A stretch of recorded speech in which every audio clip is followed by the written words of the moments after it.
دوستو، خداوند کا کلام آپ تک پہنچا ہے۔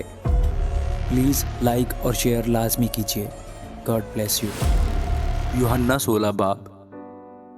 میں نے یہ باتیں تم سے اس لیے کہیں کہ تم ٹھوکر نہ کھاؤ۔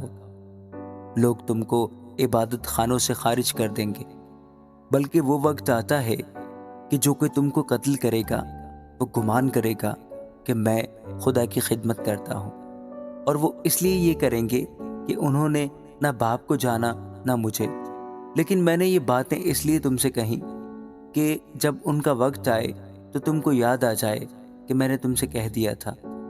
اور میں نے شروع میں تم سے یہ باتیں اس لیے نہ کہیں کہ میں تمہارے ساتھ تھا، مگر اب میں اپنے بھیجنے والے کے پاس جاتا ہوں، اور تم میں سے کوئی مجھ سے نہیں پوچھتا کہ تو کہاں جاتا ہے، بلکہ اس لیے کہ میں نے یہ باتیں تم سے کہیں تمہارا دل غم سے بھر گیا۔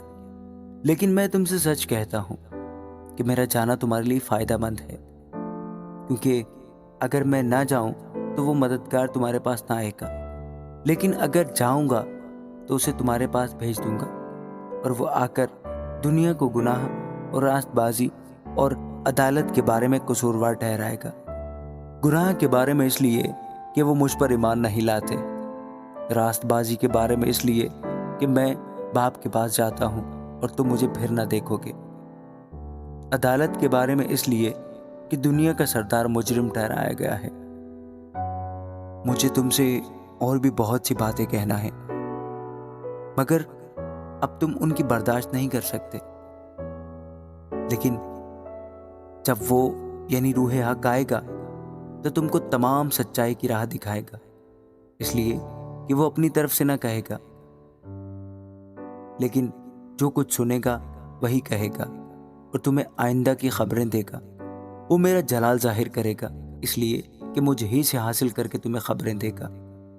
جو کچھ باپ کا ہے وہ سب میرا ہے، اس لیے میں نے کہا کہ وہ مجھ ہی سے حاصل کرتا ہے اور تمہیں خبریں دے گا۔ تھوڑی دیر میں تم مجھے نہ دیکھو گے، اور پھر تھوڑی دیر میں مجھے دیکھ لو گے۔ بس اس کے بعد شاگردوں نے آپس میں کہا کہ یہ کیا ہے جو وہ ہم سے کہتا ہے کہ تھوڑی دیر میں تم مجھے نہ دیکھو گے اور پھر تھوڑی دیر میں مجھے دیکھ لو گے، اور یہ کہ اس لیے کہ میں باپ کے پاس جاتا ہوں۔ بس انہوں نے کہا کہ تھوڑی دیر جو وہ کہتا ہے یہ کیا بات ہے، ہم نہیں جانتے کہ کیا کہتا ہے۔ یسوع نے یہ جان کر کہ وہ مجھ سے سوال کرنا چاہتے ہیں ان سے کہا، کیا تم آپس میں میری اس بات کی نسبت پوچھ پاچھ کرتے ہو کہ تھوڑی دیر میں تم مجھے نہ دیکھو گے اور پھر تھوڑی دیر میں مجھے دیکھ لو گے؟ میں تم سے سچ کہتا ہوں کہ تم تو رو گے اور ماتم کرو گے، مگر دنیا خوش ہوگی۔ تم غمگین تو ہوگے، لیکن تمہارا غم ہی خوشی بن جائے گا۔ جب عورت جننے لگتی ہے تو غمگین ہوتی ہے، اس لیے کہ اس کے دکھ کی گھڑی آ پہنچی، لیکن جب بچہ پیدا ہو چکتا ہے تو اس خوشی سے کہ دنیا میں ایک آدمی پیدا ہوا اس درد کو پھر یاد نہیں کرتی۔ بس تمہیں بھی اب تو غم ہے، مگر میں تم سے پھر ملوں گا اور تمہارا دل خوش ہوگا، اور تمہاری خوشی کوئی تم سے چھین نہ لے گا۔ اس دن تم مجھ سے کچھ نہ پوچھو گے۔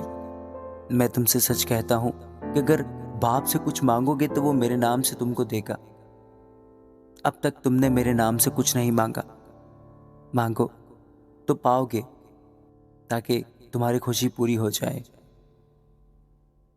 میں نے یہ باتیں تم سے تمثیلوں میں کہیں، وہ وقت آتا ہے کہ پھر تم سے تمثیلوں میں نہ کہوں گا، بلکہ صاف صاف تمہیں باپ کی خبر دوں گا۔ اس دن تم میرے نام سے مانگو گے، اور میں تم سے یہ نہیں کہتا کہ باپ سے تمہارے لیے درخواست کروں گا، اس لیے کہ باپ تو آپ ہی تم کو عزیز رکھتا ہے، کیونکہ تم نے مجھ کو عزیز رکھا ہے اور ایمان لائے ہو کہ میں باپ کی طرف سے نکلا۔ میں باپ میں سے نکلا اور دنیا میں آیا ہوں، پھر دنیا سے رخصت ہو کر باپ کے پاس جاتا ہوں۔ اس کے شاگردوں نے کہا، دیکھ، اب تو صاف صاف کہتا ہے اور کوئی تمثیل نہیں کہتا۔ اب ہم جان گئے کہ تو سب کچھ جانتا ہے، اس کا محتاج نہیں کہ کوئی تجھ سے پوچھے۔ اس سبب سے ہم ایمان لاتے ہیں کہ تو خدا سے نکلا ہے۔ یسوع نے جواب دیا، کیا تم اب ایمان لاتے ہو؟ دیکھو، وہ گھڑی آتی ہے، بلکہ آ پہنچی کہ تم سب پراگندہ ہو کر اپنے اپنے گھر کی راہ لوگے اور مجھے اکیلا چھوڑ دو گے، تو بھی میں اکیلا نہیں ہوں، کیونکہ باپ میرے ساتھ ہے۔ میں نے یہ باتیں تم سے اس لیے کہیں کہ تم مجھ میں اطمینان پاؤ۔